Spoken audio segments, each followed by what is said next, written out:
Abductor of the vocal cord. The posterior cricoarytenoid is the only abductor of the vocal cord. I repeat, the posterior cricoarytenoid is the only abductor of the vocal cord. These are the horizontal fibers of the posterior cricoarytenoid, and these are the vertical fibers of the posterior cricoarytenoid, the only abductor of the vocal cord. The posterior cricoarytenoid, that is the posterior cricoarytenoid attaching to the cricoid to the muscular process of the arytenoid. The posterior cricoarytenoid, the only abductor of the vocal cord. It abducts and laterally rotates the cartilage, pulling the vocal ligaments away from the midline and thereby opening the rima glottidis. The posterior cricoarytenoid, supplied by the recurrent laryngeal nerve branch of the vagus. This is the origin and insertion of the posterior cricoarytenoid from the posterior quadrate laminae of the cricoid to insert to the muscular process of the arytenoid. The posterior cricoarytenoid origin and insertion.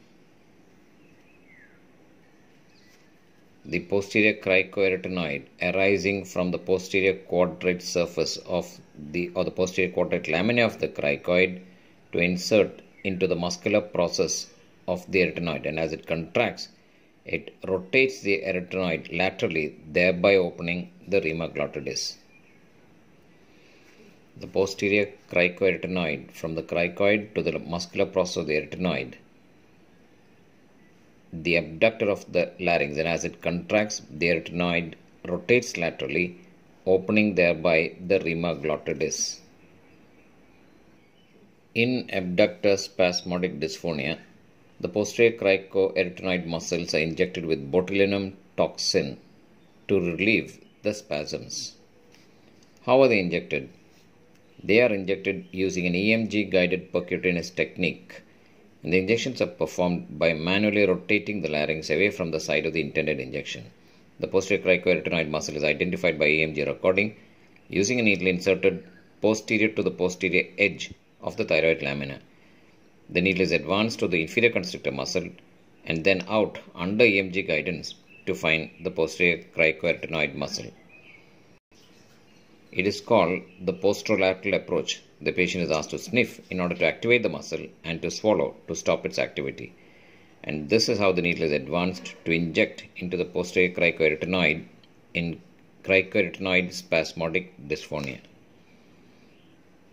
also called abductor spasmodic dysphonia. See how when the posterior cricoarytenoid is pulled down, the vocal cords abduct because it arises from the cricoid to insert into the muscular process. Abduction of the vocal cord on pulling down on the posterior cricoarytenoid. This is the posterior cricoarytenoid muscle. It has two parts. The posterior cricoarytenoid muscle arises from the posterior face of the cricoid laminae. Its fibers run diagonally to insert on the muscular process of the arytenoid. Contraction displaces the muscular process posteriorly and caudally, while the vocal process moves upward and laterally. The result is vocal fold abduction. Posterior cricoarytenoid, the only abductor of the vocal cords. The posterior cricoarytenoid is the only abductor and principally responsible for control of the glottic airway.